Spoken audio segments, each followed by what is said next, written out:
I'm very, very happy that we have with us today Michael Wanger and Vance Frost, both of whose names, if you're a deep diving Deadhead, you might remember them because they produced this documentary that was aired on KSAN back in 1969 and was released by the Grateful Dead a few years ago on CD. Turns out they both went to high school with Bobby Weir too, so we have a lot of stories I want to hear from these guys. Right, and Welcome.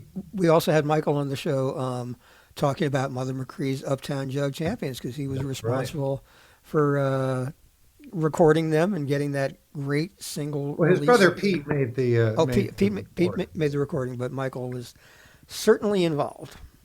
Yes, indeed. Welcome, gentlemen. Thank you. Thank you. Thanks. How did you get here? Tell us about growing up with Bobby Weir, for starters. Let's see. This is Vance.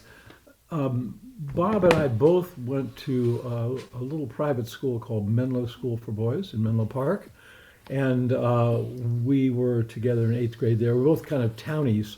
We lived a few blocks from the school, and the school had a kind of unique identity, and that was they were there to help exceptional people who had maybe fallen off the exceptional path, and they were there to help us get back on the path. At least for Bob and I, that's what it was. Not everyone else had the same Sort of an situation. educational slash correctional institution.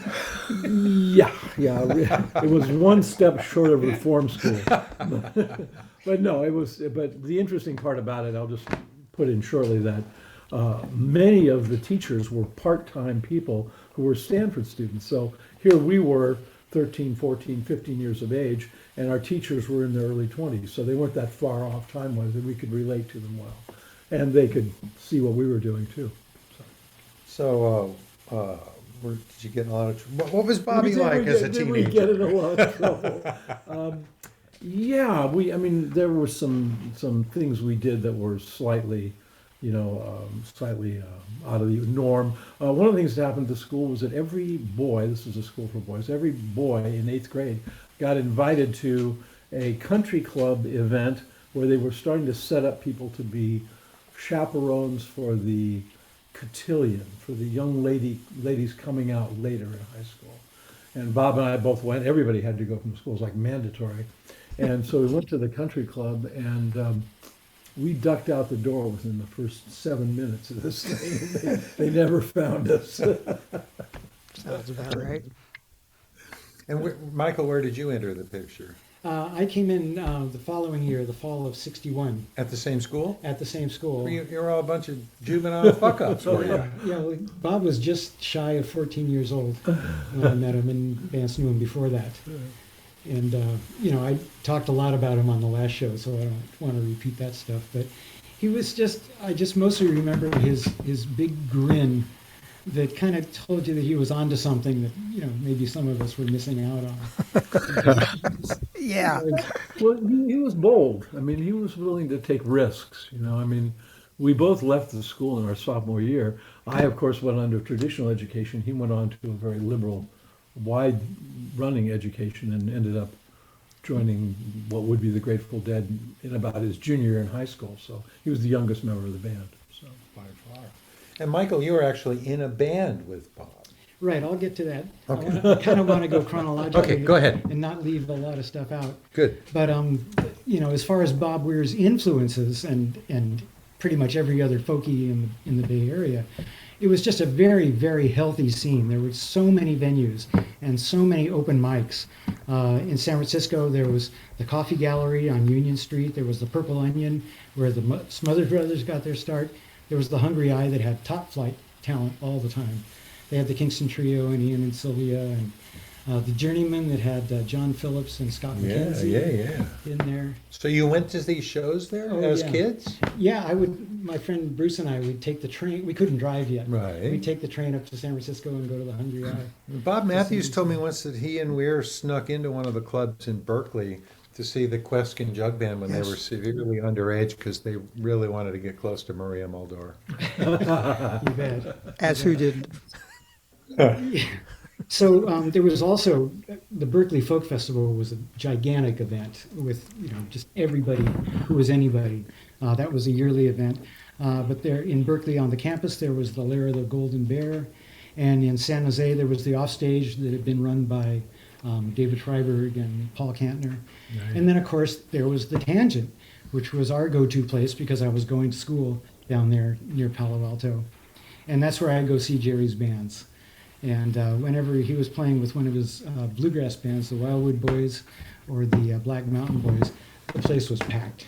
Yeah. And When did so- you start playing music? At about 14 or 15 years old.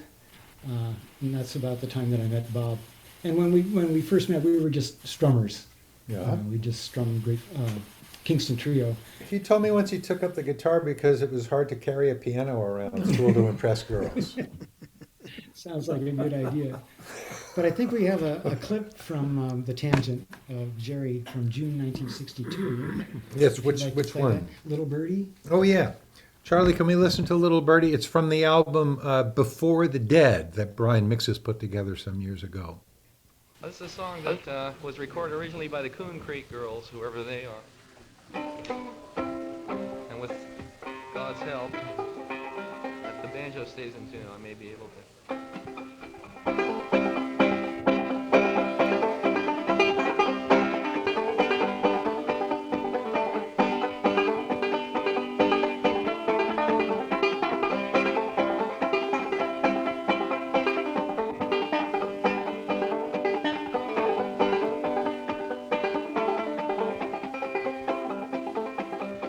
Little birdie,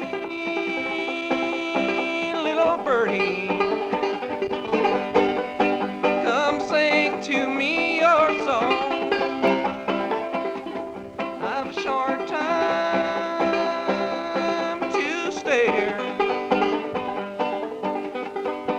and a long time to be gone.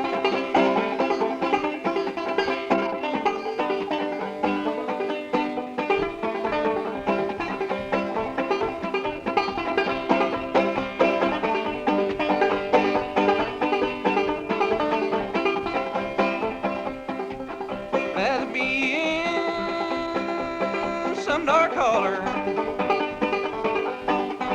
where the sun don't never shine. Then to see you be some other story, and to know you'll never be mine.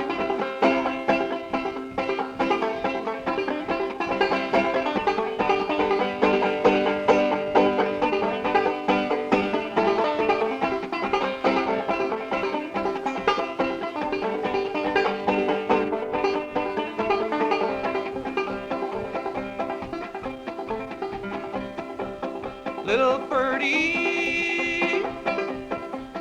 birdie, what makes you fly so high? It's because I'm all true lover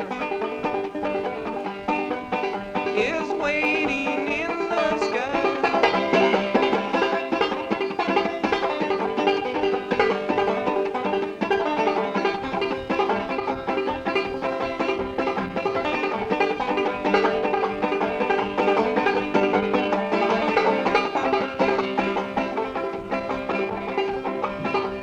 Little birdie,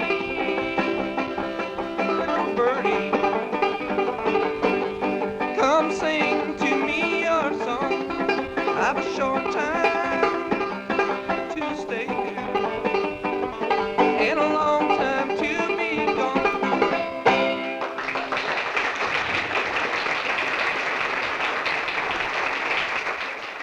Okay, so listening back to that now, it's pretty good, but it's not like, oh, that guy's going to go on to become the king of the musical universe. But he already was pretty well known by then, right? I mean, Yeah, he was pretty famous, although it was really a little bit later when he started playing with his bluegrass bands that people really started turning heads. But an interesting thing about that cut is that Jerry's playing frailing style banjo or clawhammer style, which is like you strum down and pluck up with your thumb on the fifth string. And of course, he's mostly known for playing Scruggs style finger picking. So it's interesting to hear him play frailing style. Also, around the time of that cut, in the summer of 1962, that's when I first met Jerry. a good friend of mine, Bruce Nimerov, who I played a lot of music with, he was taking banjo lessons from Jerry at Dana Morgan's music shop. And so I went down and I'd go down and sit in on the music lessons and found out that Dana Morgan's music shop was a great place to just hang around because there's lots of musicians coming and going and lots of conversations and lots of connections. And that's when Jerry said, we're going to be playing over at the Tangent. You ought to come and hear us. And that's how I got turned on to that whole scene. And, we went to the Tangent countless times. And I think I already mentioned that whenever one of his bluegrass bands was there, the place was really jumping. And Vance, you were not a musician. No, correct. you- Interested in the technology, so recording equipment and stuff. I took lots of things apart, rarely put them back together. But I just wanted to say something about Jerry. He was like the king of the hill in Dana Morgan music too. It was sort of a South Bay center for musicians, and there were other people who were coming through. I think Jorma Kaukonen was coming. Yeah, through he was there. teaching there. So this Bill was Kreutzmann drums. right. So another major event around that time, it was in the summer of '63. It was the Monterey Folk Festival, and this is a little bit of a sidebar, but it's interesting to know this was Bob Dylan's first major West Coast appearance. And my buddy Bruce and we went down to the festival, and everybody was talking about Bob Dylan. They're all so excited about this guy, Bob Dylan, is going to play. And I'd never heard of Bob Dylan or Bob Dylan. But when Bob did his set, he just engaged the audience so much. He talked a lot between his songs and had lots of funny things to say. And he played Talkin' John Birch Society Blues and Talkin' Bear Mountain Picnic Massacre Blues. And he just had us in the palm of his hand. And then he played Masters of War, which was pretty hard hitting. And then after that, he played Hard Rain's Gonna Fall with image after image, just devastating stuff. And I'm assuming that everybody else in the audience was as blown away. So this is one of those Well- moments. Go ahead, Gary. Well, interestingly, among those maybe not blown away at that particular moment was Jerry, because Sarah Garcia gave an interview some years ago where she said that she and Jerry went to that festival, and that Jerry, I think, who was in kind of a roots music purist phase at that point, thought Dylan very inauthentic, like it wasn't real folk music or something like that. And didn't like his voice, didn't like the sound of his guitar, all that kind of thing, and got more interested in Dylan when Dylan started getting more abstract and less topical, and especially when he went electric. So Jerry wasn't initially enthralled with Dylan, possibly because of what Jerry's standards for folk music were at the time.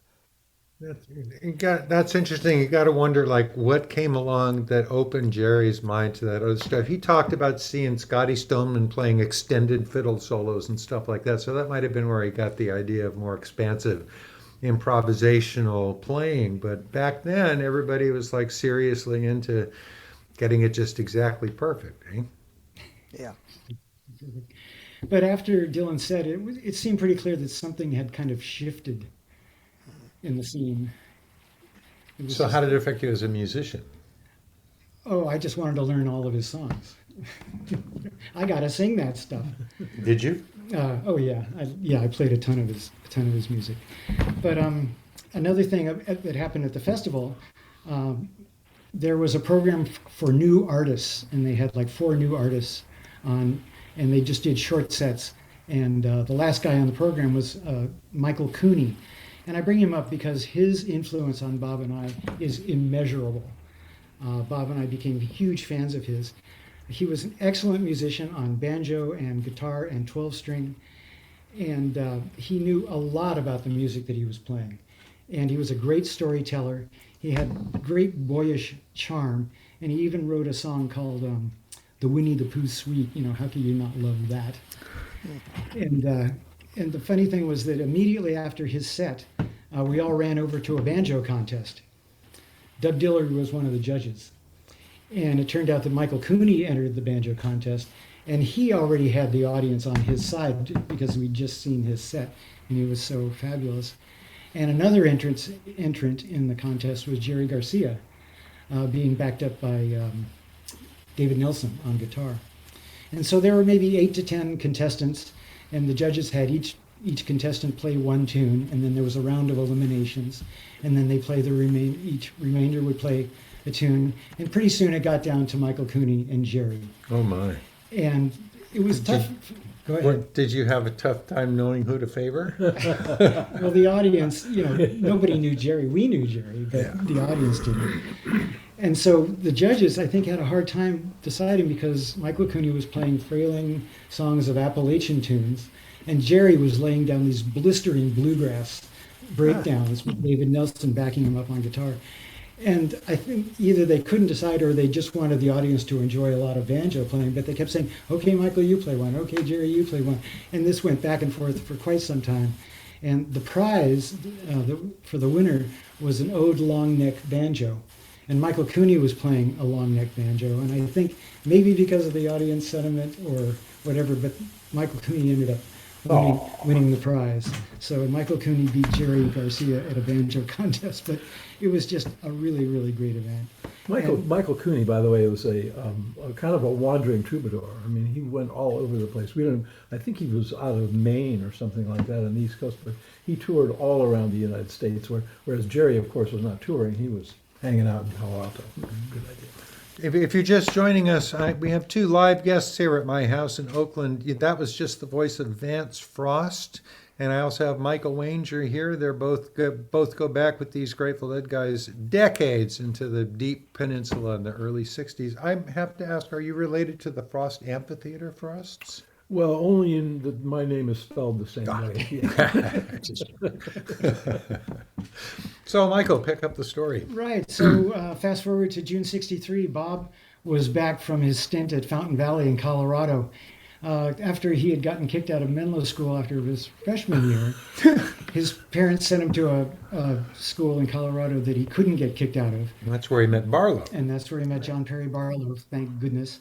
Yeah. And then when Bob came back, he had gotten kicked out of, well, the school called Bob's parents and said, please don't send Bob back here. So he was around, and we played a lot of music that summer. Bob and I had long ago moved on from strumming Kingston Trio songs. We'd gotten into the finer musicianship of bluegrass music and the harmonies, and just seeking out better stuff. And also, we really got into finger picking, and we'd go out and watch other artists. And you sang too? Oh yeah. Cool. Yeah, we did a lot of playing, and we'd just sit together and jam, but we'd teach each other stuff that we'd learned or figured out and stuff like that. And Bob was becoming really, really good on guitar at that point. Later on, Jerry called Bob a kingpin finger picker. It just has a nice ring to it. Ah, that's fascinating. And one time when we were, and Bob taught me some of the best stuff that I still know, stuff like San Francisco Bay Blues, and there's a Lead Belly instrumental called, with a million names, Easy Mr. Tom or Easy Once You Know How. Yeah. But there was one time when I was sitting with Bob, we were playing stuff, and he started playing a song called Baby Let Me Follow You Down. And he sang the first 2 lines just like you normally would. And when he got, it's Baby Let Me Follow You Down, Baby Let Me Follow You Down. I would do anything in this God Almighty world. When he got to that line, he belted it out like the way he would sing with the Dead. And I'm sitting right next to him, and I'm just like, whoa, what is this?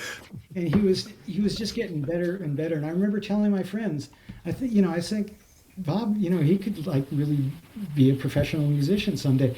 You never think that somebody is going to be that big. Correct. But I thought in terms of like he could be a studio session musician or something, because he was getting really, really good at the time.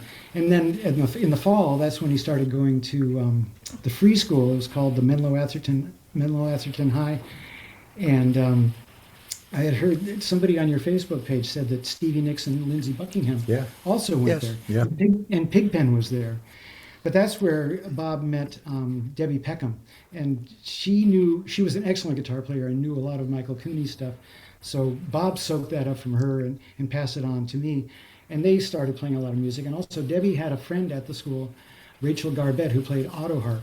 And so the 3 of them were working up a whole lot of great harmonies and playing, and they were all into bluegrass and old-timey stuff. Bobby in a group with 2 girls. Imagine that. Yeah. Wow. And that's when he asked me, because because we were into finger picking, it was easy to pick up playing fingerstyle banjo, and that's when he asked me to join the band, and we were the Uncalled Four. The Uncalled Four. Is that not a great band name, people? Yes. Now, when you talk about this, I don't recall ever seeing Bob do any of what you think of as like or that kind of finger picking. Like Yorma, that became Yorma's whole stock in trade, right? But I don't recall ever hearing Bob do that kind of finger picking. He must have let that go when he got more into electric guitar. Or Yeah, I whatever. think so. Yeah. Or even in the jug band, I don't think there was room for it. It was more. Like, Yeah. Well, he was mainly playing things like washtub bass and jug and things like that in the jug band because there were other hotter pickers in the band. But Right. I heard he was a hell of a jug player. So it was also while Bob was at Menlo Atherton that the famous story transpired where Phil and Jerry were summoned to the Weir house in Atherton to promise Bobby's parents that they would make Bobby stay in school if he could join their band part time, and they were lying. But it's Yeah. it's funny how Bobby's academic life was so well undistinguished, I guess is a good way to put it, but it also was like a portal to everything he wound up doing in life. Yeah, he took a very creative approach to his education. Yes. So, a self-motivated kind of guy. So, how long did the Uncalled Four Oh, last? we played a lot, over at Rachel's house, but we just went down for one open mic at the. You only ever played one public only played gig? one public gig. Aw. It was an open mic. Yeah. But it was a lot of fun. Just playing with those guys was just really a lot of fun. Wow. Carry on.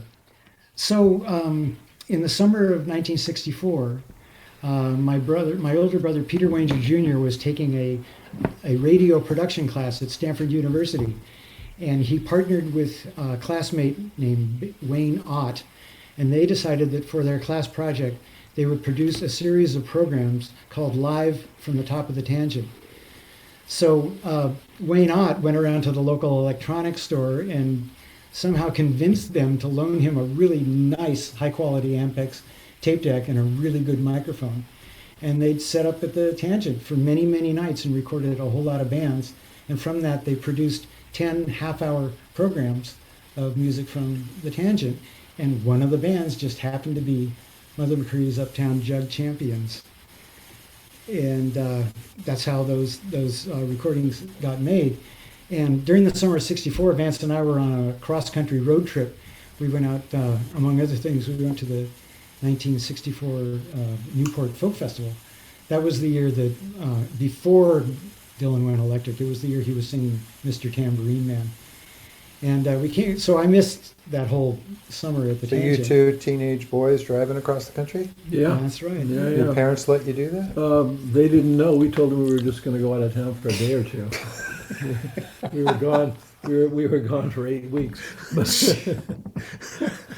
We went to L.A. and then down to Texas and through the South up to New York, up into Canada and back down through the Badlands. Yeah, we scoured Greenwich Village for everything we could find, all the landmarks. That was the Mecca. What a great you know, of- adventure. oh, yeah, it was a good one. So when I came back, my brother said, I talked to my brother and asking about the trip, and he said, by the way, I heard I saw your friends Jerry and Bob playing in a jug band at the Tangent. And I said, oh man, I'm so sorry I missed it. And he said, well, I made a recording. I have a bunch of these programs. The McCree performances are spread out across those programs, many different little sections. And I said, well, I'd sure like to hear it. So he said, well, if you give me a tape, I'll make it for you, because tape was expensive. Yeah. Then, so I gave him a little 5-inch reel that had some Dylan stuff on it. And he made me a compilation tape that had about 11 songs on it. And keep that 5-inch reel of tape in mind, because that plays a part later on. And do you want to play some of the cuts? From, let's play one. McCree? Yeah, I- whichever one you like. Oh, God.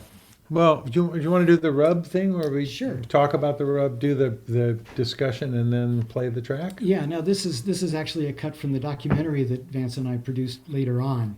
But it starts off with Bob talking about Pigpen in the Mother McCree Jug Band.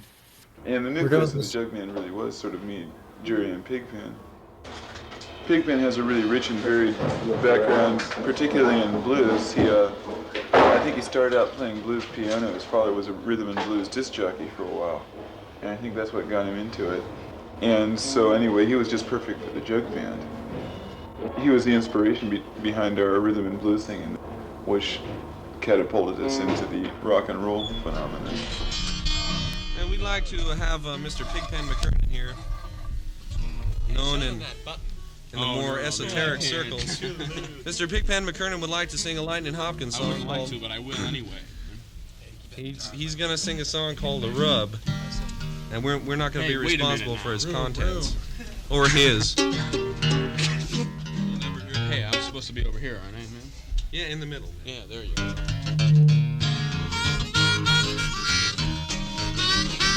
I said Mama got the rub ball and sister got the tub. Going around doing the rub, ain't it crazy? Ain't it crazy? Ain't it crazy one day to keep on rubbing that thing? Two old maids that was laying up in the bed, well, one turned over now and did what just said, ain't it crazy? Ain't it crazy? Ain't it crazy one day to keep on rubbing that thing? I said the little old roots, I told the little old hen, I seen I had no loving since God knows when I'm not crazy. Ain't it crazy? Ain't it crazy one day to keep on rubbing that thing?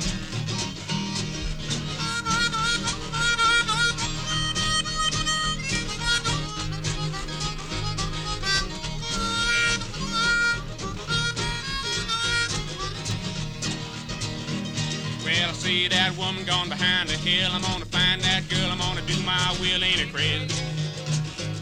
Ain't it crazy?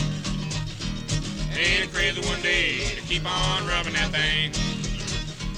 Well, I feel so good now and I feel so fine. All I got to do is drink that wine. Ain't it crazy? Ain't it crazy? Ain't it crazy one day to keep on rubbing out?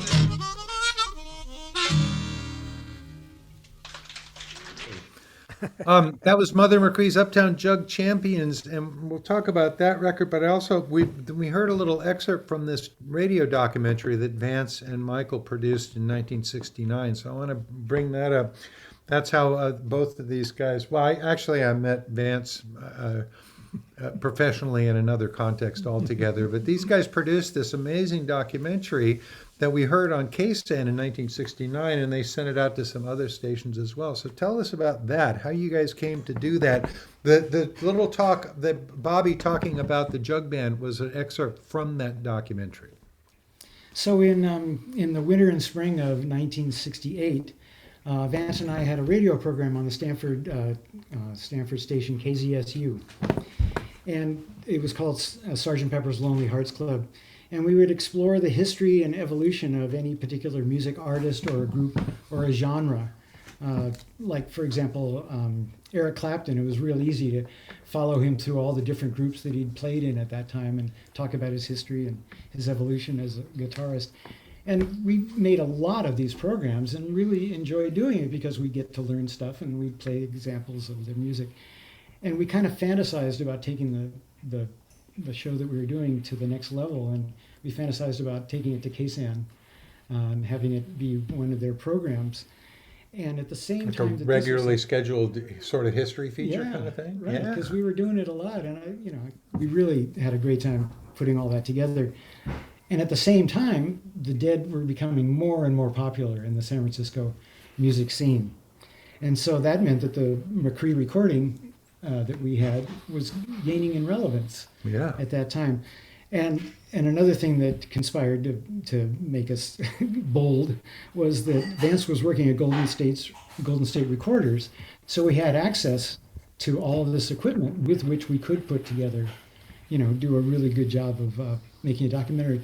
So Vance approached KSAN. You want to tell us about how? Yeah, at the time I was sort of having a crisis of career, and I said, what the heck am I going to do with my life? I've been going to school all this time and I'm not getting anything done. So I thought Michael and I could maybe take this concept of delving deeper into individual bands and doing some more research with them and create pieces that would be interesting for people.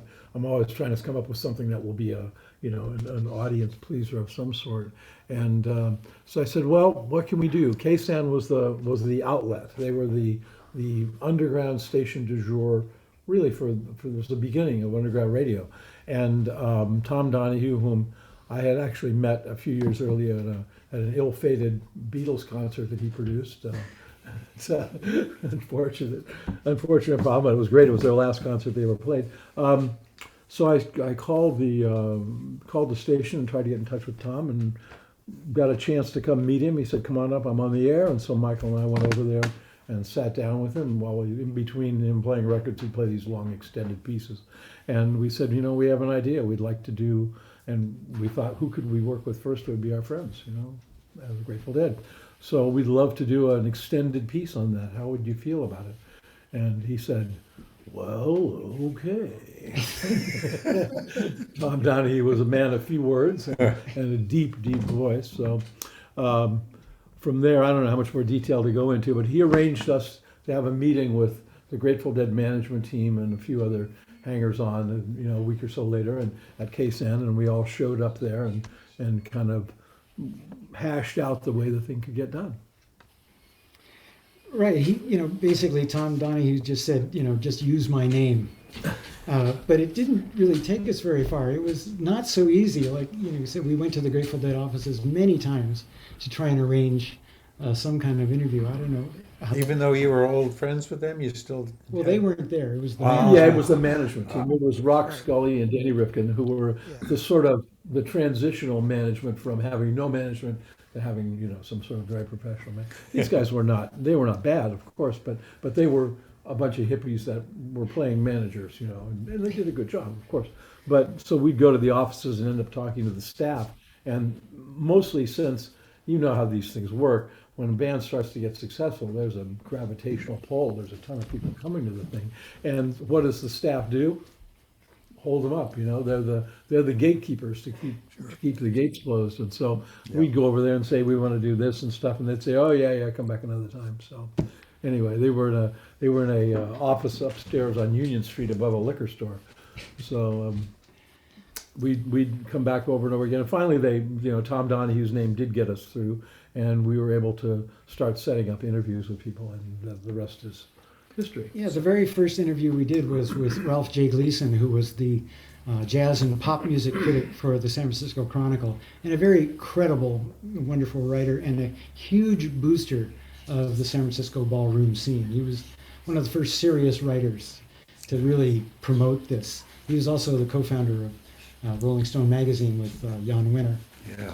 So we went over to his house, and he was very articulate and very enthusiastic about the Dead. And we have a little clip of some of his comments from the documentary. It's probably called Ralph Gleason's. They're everybody's favorite band. It's the most consistent musical turn-on out of the whole rock scene. So there's nothing like the excitement of the first times on any of these things, and there has never been anything like the experience of that whole thing exploding when it exploded and everybody realizing, oh my God, there are others. I remember the Dead playing at the Fillmore, one of the first times I heard them at the Fillmore, playing Viola Lee Blues, and it was a tribal stomp. I mean, it really was, and the audience was stomping, and the band was stomping, and in the breaks, the sound of the feet went stomping right on. It was really unbelievable. The judge decreed it, Clarky wrote it, down and needed. Judge decreed it, Clarky wrote it down. If you missed your sentence, you'll be last word bound. See, I can listen to Jerry Garcia play the guitar and get my mind hung up the same way that I can with jazz guitar players who are developing a theme as opposed to just making sounds and patterns. Interesting. Yeah, it should be noted that the Grateful Dead's reaction to that was pretty profound because Ralph Gleason's opinion meant a great deal to them. You know, I think the Dead were pretty indifferent to most media and the underground press and all of that. But getting Ralph Gleason's approval really meant something because he was the person with the knowledge and the authority to confer some authenticity on the San Francisco scene. You know, he was an older guy. He came up listening to Duke Ellington, Louis Armstrong, and Benny Goodman and all of that. And he would write about the Dead in a context where he would compare what they were doing to what these great jazz artists did. He related the ballroom scene in San Francisco to the fact that jazz was dance music when he was coming up. You know, so that meant a lot. Phil told me several times that, man, when we got kind words from Ralph Gleason, that meant everything. Well, Ralph was a very serious critic at the time, too. So he was one of the first serious critics to embrace the San Francisco sound, Yes. and in particular the Dead. So it went a long way. And the Beatles and Dylan. He was like, you know, if you read most daily newspapers didn't even have a full-time rock critic on staff at that point. So, and they would often assign older, grumpy guys to check out the new rock and roll phenomenon. And they would write about it condescendingly or dismissively, or, you know, how long are these guys going to be around? You know, I remember that guy. Yeah. And Gleason was the exception to that, and such an authoritative one that it was very meaningful. I just want to interject here, Ralph Gleason. There's a brand new book. Peter Richardson just published a book called Brand New Beat. It's a history of the early years of Rolling Stone. It's a really wonderful book. I did a bookstore event with Peter the other night. And Ralph Gleason, of course, is a principal character in that. So I just wanted to interject that as we go here. My favorite line from the documentary that stuck with me in these 50 years since I first heard it was, "Time to play louder." Remember that? Right, you bet. So which is that in one of these No, excerpts? I don't think that's. Oh, in too there. bad. But you got to interview these guys finally. How did that go? It was hard nailing them down, but do you want to? We Nailing them down, it was hard just finding the darn place. You know? Yeah. They were in a sort of old warehouse off the beaten path in Novato, and there was no such thing as navigation tools at the time. Right. So we'd get an address and we'd drive down the road and look for numbers on the street, and it was Actually, at first we went to Olimpoli because we thought that's where it was. well, part of it was that the staff at their office had said, "Yeah, go up to Olimba." And I said, "Go where?" They said, Olimba. And so they were saying Alembic, Alembic, which of yes. course was a chemistry mixing device or container. So we weren't sure what it was. So we drove down the road until we saw Olimpoli, and we said, "Oh, that must have been what they meant." Because they used to live there. Yeah, they lived there briefly, So, yes. So, and somebody said, "Oh, Jerry's out riding his horse," but it wasn't the Jerry Not, we were looking not for. the same Jerry. Yeah. He finally did come back, and we go, "No, wait, this is wrong." So anyway, we finally found Alembic, and we were able to interview Jerry and Bob and Phil and Bill and Mickey and Tom Constantin. Not Pigpen though. Well, we actually went over and stood next to him. He was kind of staying out of the group over in the corner and being skeptical. And so we went over with the microphone, and he literally looked down and said, "Get that out of my face." Oh, that's why it's so hard to find tape on him. He was not forthcoming. He didn't want to be interviewed. So we understood that, and we, after a few rejections, we accepted it. Let's listen to another one of these cuts from the documentary. This was released, I can't remember what year, but Grateful Dead released this some years ago with a nice image of the tape box on the cover. It's really a fascinating documentary. You guys got some great stuff out of them. Let's listen to the number 3, Playing in Bars, Charlie.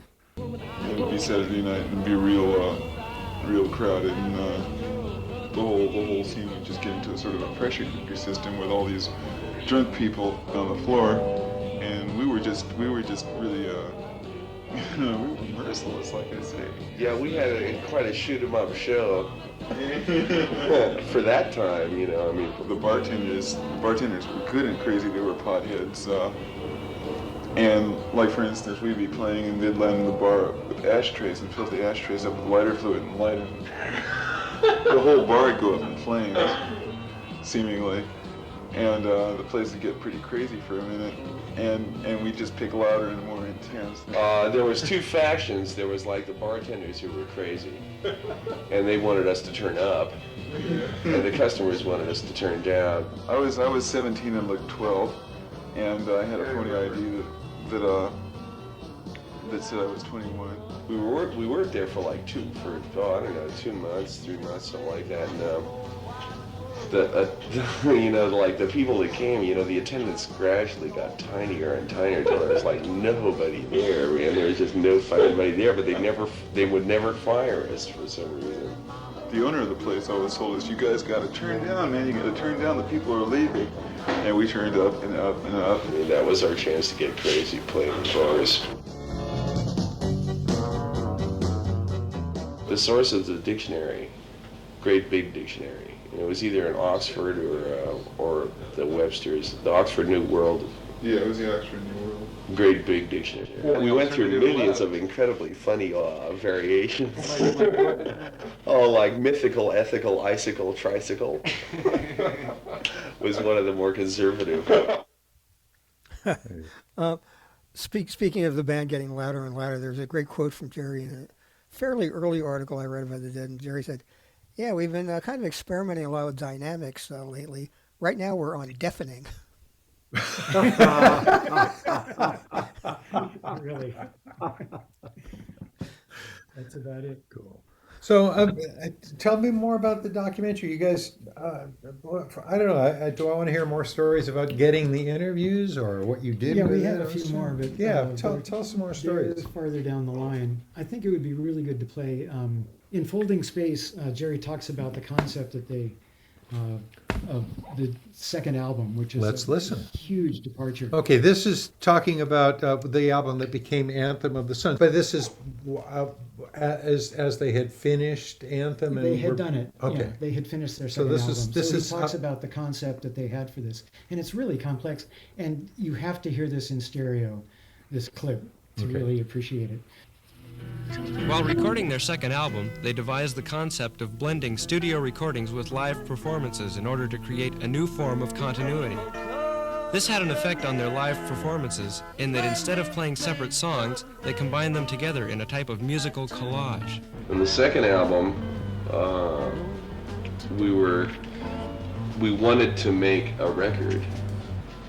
We didn't want to record songs, we wanted to make a record. Something that was in the medium of being a long playing record, that you put it on and it played its length of time, and that's how long it lasted, and that's what it did to you.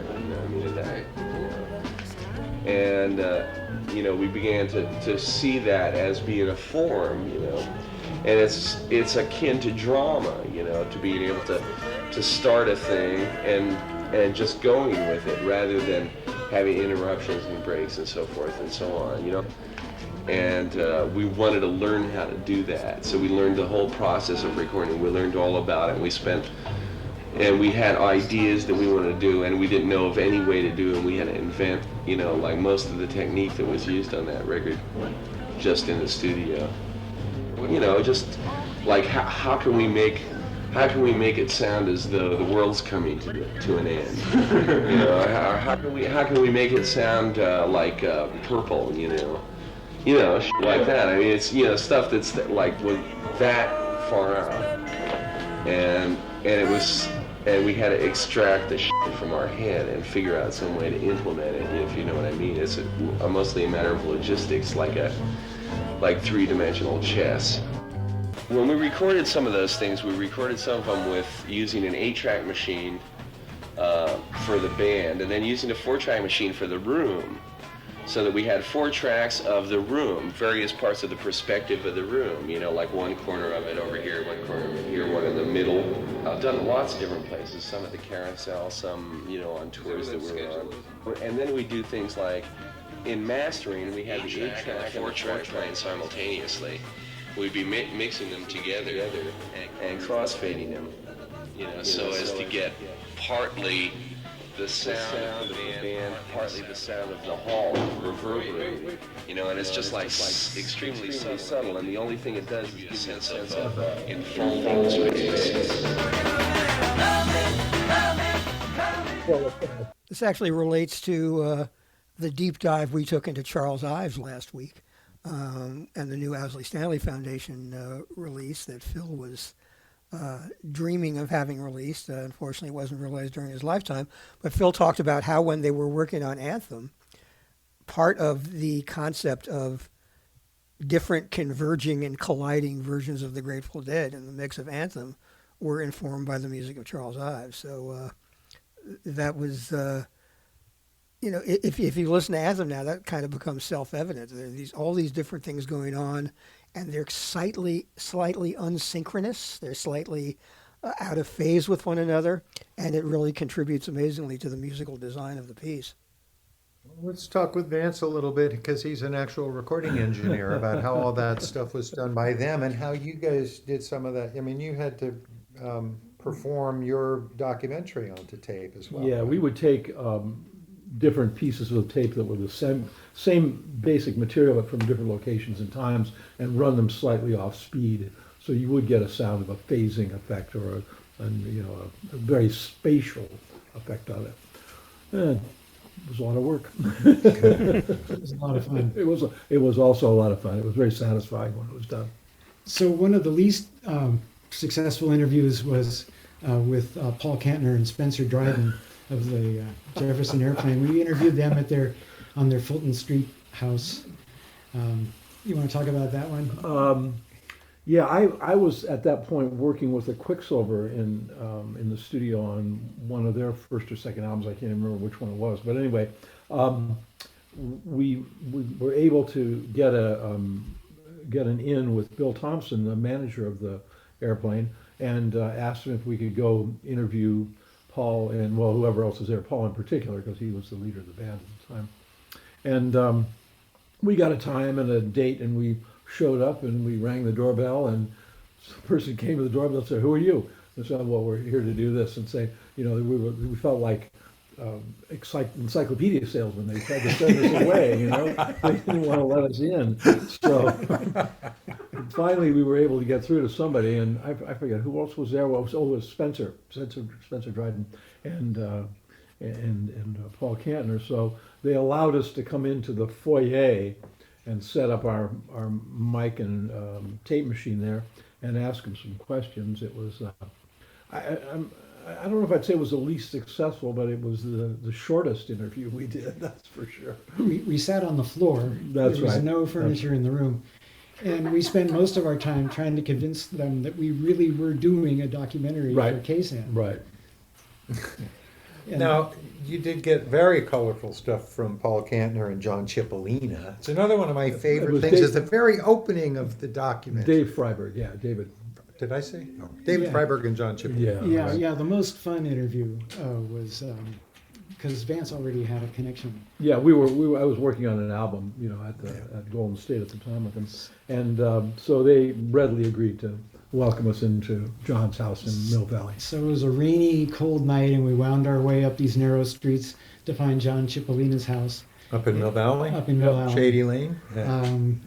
No, it's on King Drive. King Drive, right, 75 right. King Drive. Yeah. Right, and John Cipollina he had a really bad cold, and he had a lot of health issues. I think, all of his life. Bad lungs, all this. But we started setting up our little Uhr tape recorder with a microphone, and they said, "Oh, wait a minute." They had all this recording equipment right there in the living room, so they set up two microphones.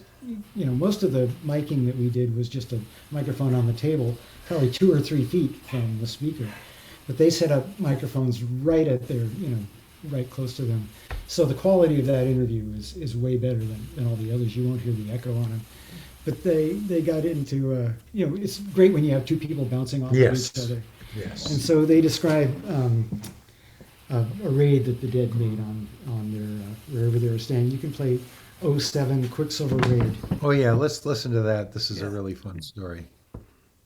About the time when the Grateful Dead raided us out at our farm, dressed up in war paint, wearing feathers and bows and arrows, and we all came in and got stoned.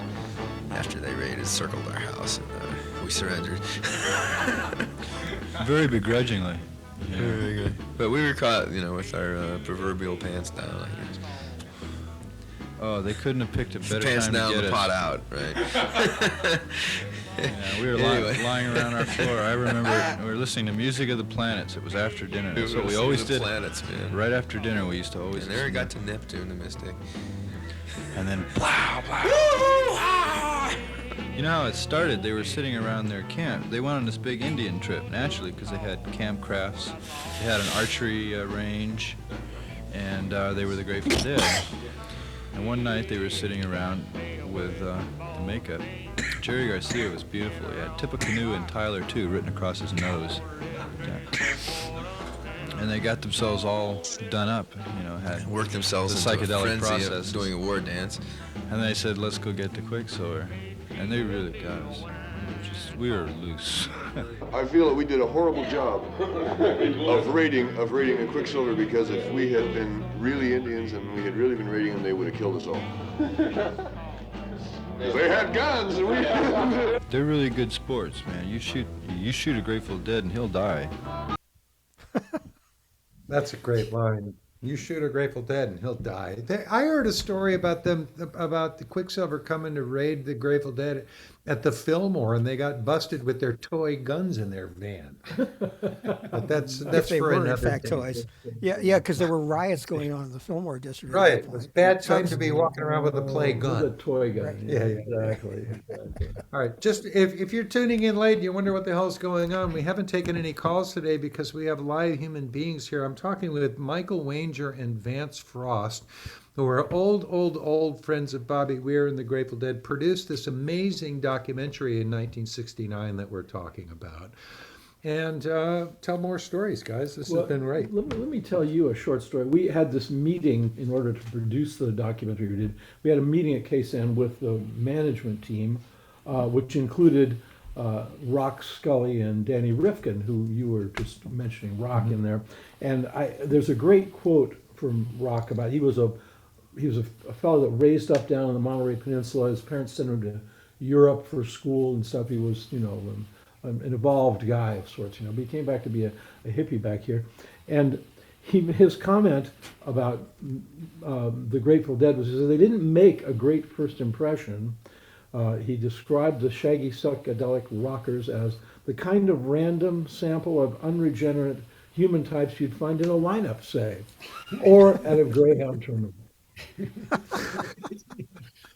In that KSAN documentary in '76, What Was That? Or Suddenly Lost Sermon, there was a great line from there, Rock, about his first impression of the Grateful Dead was they were all just nasty looking dudes. Yeah, right.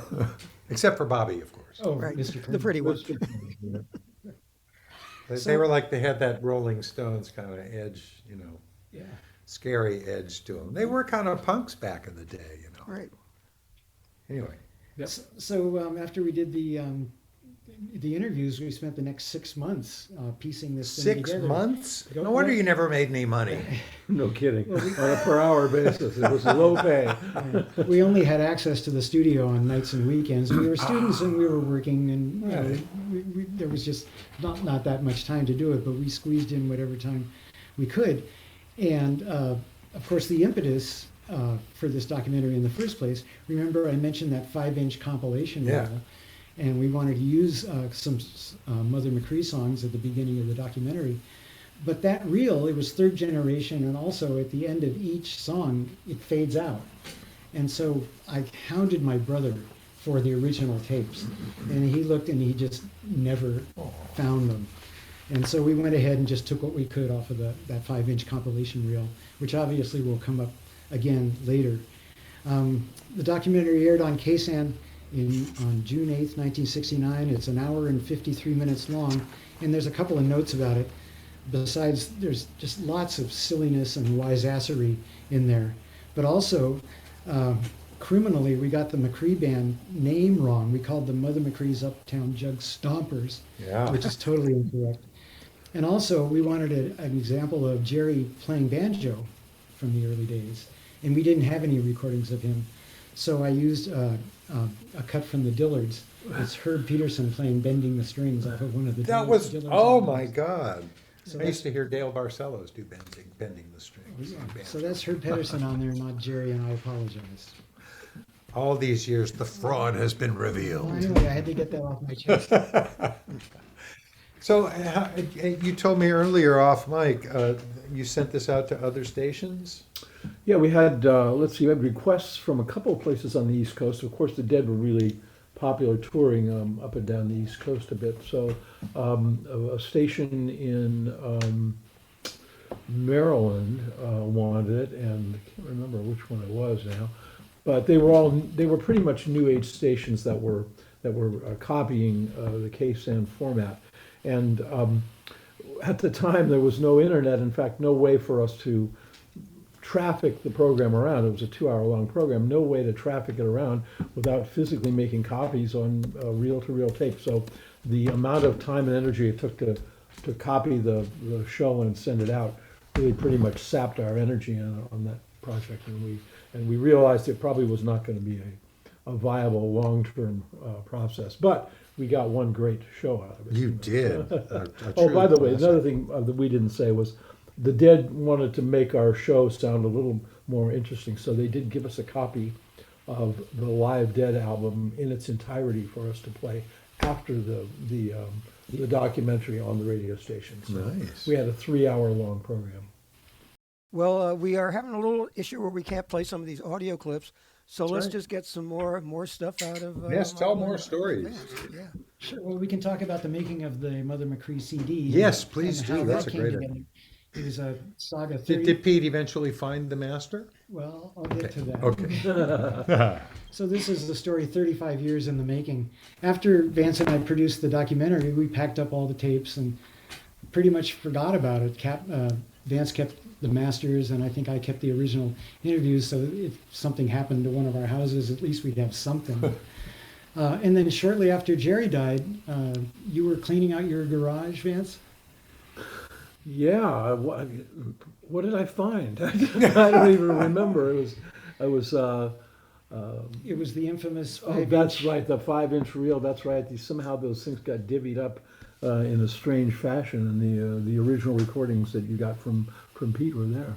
Well, no, just that 5-inch Or that compilation reel. Compilation reel. You know, and Vance called me up and he said, I just found this. This is yours. Would you like it? And I said, well, yeah, because by then, the Dead in '95, Jerry had just died, and it meant that the McCree tapes had much more relevance than ever.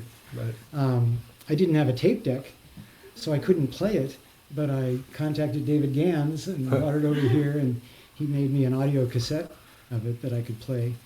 Forgot about that. And I just didn't quite know what to do with it because it was third generation. You couldn't really make a CD out of it because it was just kind of chopped together. Yeah. And then in the spring of 1997, our mother had passed away, and Pete and I were up in the attic going through cleaning out stuff, and I hear my brother say, "Eureka!" He found the 10 half-hour tapes, and we were both so excited. And he said, "I will these to you. I wouldn't know what to do with them, but you will." And so, were the other 9 tapes of interest? Any other interesting artists in there? not anybody that you would know now. Just people that were Yeah, local. there was a group called the Enigmas, which were a very earnest Kingston trio style. There was the Jaspers, that were a cappella group from Reno. There were a couple of Stanford medical students, Bullock and Dave, and a traveling minstrel, Buddy Bond. But who are they now? Where are they now? So I finally had the much better quality and full tapes, although they were spread across the 10 programs. And I got in touch with Peter McCree at Grateful Dead Productions, and I went up and met with him there at the Grateful Dead offices in Novato. And I had the 5-inch. I only brought the 5-inch reel because it was too much to go through the original programs. I just wanted to show him a sample, and he was very skeptical. Is this a real thing? Are you just another hanger-on? And I also brought a couple of printouts. One describing how the McCree tape had gotten recorded, and another printout about the Grateful Dead documentary. So between the offices and the studio, you have to walk through this giant warehouse. It was an old Coca-Cola bottling plant. And so we're walking through this warehouse that had all of the Grateful Dead stage stuff. And of course, Jerry had just, well, no, I guess it was a few years later, but it was just so poignant walking through this silent warehouse. And there's the Beast, that big Beast all circular set up, yeah. metal contraption Yeah. that Bill and Mickey hung their drums from. And there was like a 15-foot high Steely. And I'm just looking at all this stuff, and I'm just like, lots of emotion. We got back to the studio, and John Cutler and Jeffrey Norman were mastering the Allman Brothers performance from Fillmore East, which became quite a famous, mastering that at that time. And so Peter McQuaid gave the tape to the engineers to put up on a tape deck, and he handed the printouts to this guy who was just sitting in this comfy chair, kind of motionless. I didn't know who he was, but he got handed the printouts. And so Peter and John and Jeff started listening to the tape, and it didn't take very long before they all started, their eyes lit up. They all started looking at each other and smiling, and they were like, this is sounding like the real thing. Yeah. And at the same time, this guy from the comfy chair who hadn't moved got up and started walking across the room, looking me straight in the eye, and he walked over and he said, "Let me shake your hand. When you guys made this documentary, the Dead could have been just any old one-off, any old San Francisco band, and you gave them the red carpet treatment. Thank you so much." And that's how I met Dick Lombardi. Yes. Archivist for the Grateful Dead. A great story, man. Yeah, my mind was so blown when I found out that these recordings of McCree's existed, because before the Grateful Dead, I was a teenage jug band enthusiast. I loved the Queskin Band and the Even Dozen Jug Band and stuff like that. And one of the things that drew me to the Grateful Dead was the fact they covered some of that material.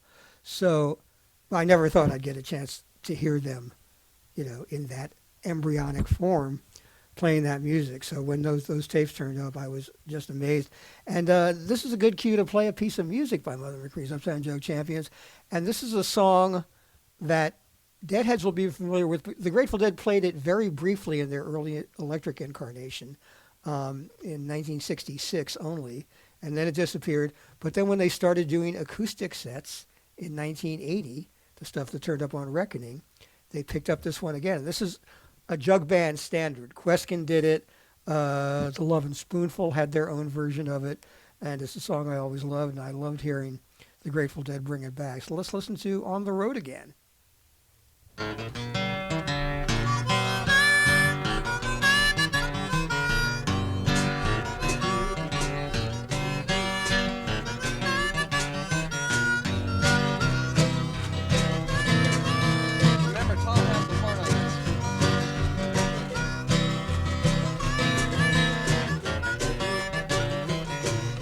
Wouldn't marry a fat gal, I'll tell you why. Fat girl even do things on the sly. You look for your soup to be good and hot. She never even put a soup bone in a pot. She's on the road again. Sure she won't. Natural born even on the road again. She's on the road again. Sure she won't. Natural born even on the road again.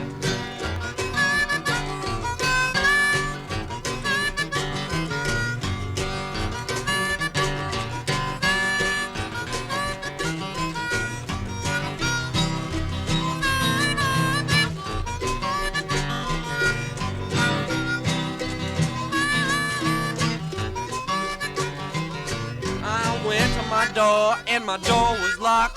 I went to my window and my window was blocked. I jumped right back, I shook my head. Great big rounder in my folding bed.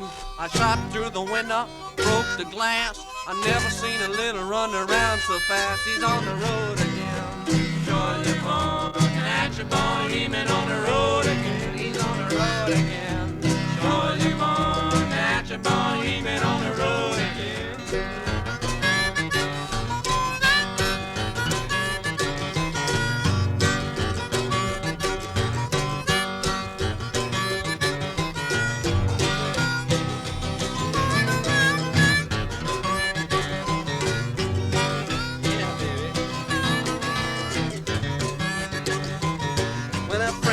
House in his Stetson hat.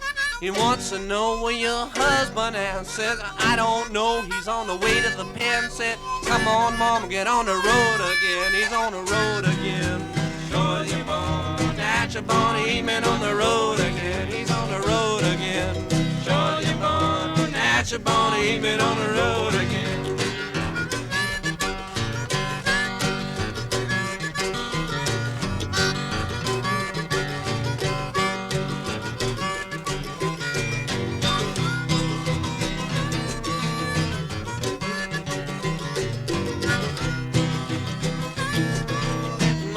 Mama's on the road again. That's great. By the way, somebody called in to let us know that one of the radio stations that picked up Michael and Vance's documentary was WHFS in Bethesda, Maryland. Maryland, yeah. There you go. So we have a little bit more with these guys. What's the, you wanted to play a bit of the McCree interview? Well, just a few more things. One thing about the cut on the road again that you just played, I don't know if anybody picked it up, but in the middle of it, Jerry sings, "I've never seen a little runder round so fast." A little bit of a slip. Anyway, after that initial meeting, when Grateful Dead Records decided that they were taking the McCree recording seriously, Peter McQuaid said, he warned me, he said, things around here move very, very slowly. And it was about 2 years later when we started working on the CD. And so we had the original 10 half-hour programs to work from. And there were only 11 songs on that initial 5-inch compilation reel. But Jeffrey Norman went through all of the tapes, and he found 5 more songs, plus a fabulous interview, which I want to play in just a moment. But another thing about the album cover art, they assigned Tim Truman to create the album art. Yeah. And I'm sure most of you are familiar with Tim's work. A lot of it is pretty dark, and that wasn't the feeling that I wanted for the Mother McCree CD. And so I talked with him, and I said, I'm really looking for something kind of whimsical. Yeah. And 2 days later, he sent me the album art, which is, I just love it. And he said at the time, he said, I think it's the best thing I've ever done. That's great. And then when Peter McQuaid talked about it, he said, I think it's the best thing that Tim has ever done. And they made up a bunch of T-shirts. That's wonderful. Well, it's cool that he responded to your request to change up the vibe. And that's one of the things, I think the Jug Band time really played an important role in forming the consciousness of these guys. There has always been that sense of fun and irreverence that came directly from that world. Even when the Grateful Dead weren't talking on stage so much anymore, there was still this sense of fun and sort of undermining your seriousness and stuff in that, just a refusal. It's just a sense of fun, really, is just the word, that I think was really important in the development of all these folk rock hippie acts, Gary. Yeah, any well, thoughts? well, we have that bit of interview up. Oh yeah, let's listen to the interview. Yeah. Silly me. Yeah, this was Okay, we're downstairs at the Tangent, and we're going to talk to one of the groups which performed tonight and is on the tape. This is Mother McCree's Uptown Jug Champions, and you are Jerry Garcia. Why don't you tell us something about the origin of the group? Where are the individual people from? Well, do you mean recently or originally? Well, both, if you can cover it. Well, I'd rather let everybody speak for themselves. I'm originally from San Francisco and recently from Palo Alto. I live in the area and I'm a music teacher. Well, are you more or less the originator or the organizer? More or less, yeah. Well, who's next on the list? Well, go ahead. Who's next on the list? Go ahead, you are. About everybody's next. Oh, well, yeah. My name is Bob Weir, and I was originally from San Francisco and now live in Atherton. And I have nothing to say. Come on, what are you doing? You won't get anything from me but my name, sir. Oh, what am I doing in the job? Yeah, what do you do? What's your function? Well, I play a whole mess of instruments. Guitar, washtub bass, jug, kazoo. I sing. I dance. You tell funny stories. Tell funny stories. Play the foot crasher every once in a while and things like that. Good. No, I'm glad. What do you do? Okay, go ahead. There are two missing, but they also have equally peculiar functions. One of them is Ron Pigpen McKernan. He plays harmonica and sings blues quite well, I might add. One question then, to wrap things up. Where does the future lead from here? What are you guys going to do next? I'm going to go home and go to bed. No, it's hard to tell. I think we'll play the music as long as, probably as long as we're together. We all live in the same area. Like I say, it's fun and it's rewarding. It's great to get together. We don't expect to make a fortune at it or ever be popular or famous or worshipped. Ed Sullivan. Yeah, or hit the Ed Sullivan Show or anything like that, or the circuses or the Big Top or whatever. As long as we can play, we'll play, regardless of what it's for, who it's for, or anything. It's fun for us. That's the important thing. That was as wrong as Jerry Garcia ever was about anything, apparently. I would appreciate some enlightenment on what a foot crasher is. It's a hi-hat that a drummer would use. Okay, all right. I don't think I ever heard it used in those terms. That's cool. Hey, Michael wanted me to let everybody know that the documentary, he put the audio documentary up on his YouTube channel. And if you search for Michael Wanger, Wanger, you will go to his page. And he also put up there on his YouTube channel the interview that he and I did together some years ago after the Jug Band album came out. You can also search for Vid Kid SF Bay. That's the name of his YouTube channel. Vance, what have you done with yourself since all this stuff went down? Well, I have always been, as soon as I knew them, a lifelong Dead fan. I've championed their music and talked somewhat unsuccessfully to a lot of people about it. I must say I was good friends with an engineer that worked at CBS Records. Great guy, a long-term friend of mine. And I went to meet with him one day in maybe 1972 or 73, something like that. And I said, you know, I got to tell you, I think these guys are important. And I think that they may be as important as some of the other biggest acts there are in the music business. And he laughed me out of the room. Was that Roy Siegel, who wound up recording them the following year? It was Michael Larner. He was he was an engineer at CBS. But anyway. But they wound up recording Mars Hotel there the They following year. did. Yeah. It was very funny because I really, I thought I was going out on a limb, and so did everyone else. I'm happily wrong about that. Cool. And Michael, what do you do with your life? I mostly was in, besides having a family and living in Marin and loving it, I was a video producer for a lot of years. I produced a series of musical programs that appeared on PBS stations across the country, cutting classical music with nature and wildlife footage.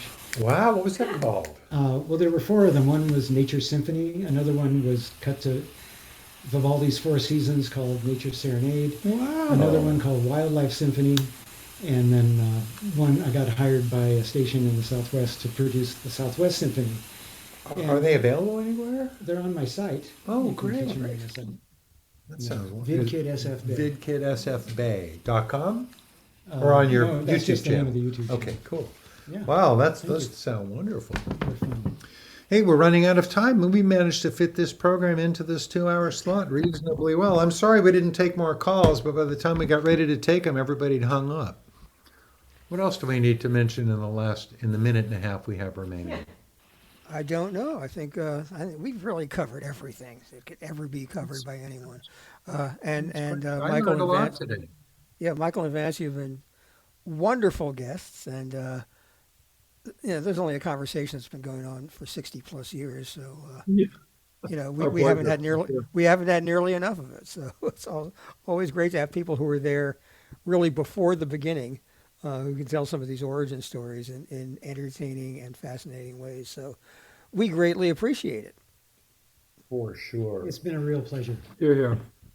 Thank you both for coming in and telling all these stories. Michael came in. We talked with him shortly after Bobby passed, and I really wanted to get him back in here to go into some depth about the documentary, and we did that quite successfully. So thank you both for coming over to the house.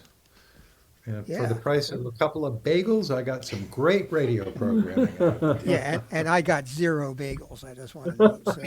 Yeah, well, Well, I guess that's it. We're right up against it, so we can just say thanks very much, everybody, and we will and talk. that number again, write it down for next week, 877-767-3323. Didn't do us much good this week, but you'll want that number next week. Thank you, everybody. Talk to you soon.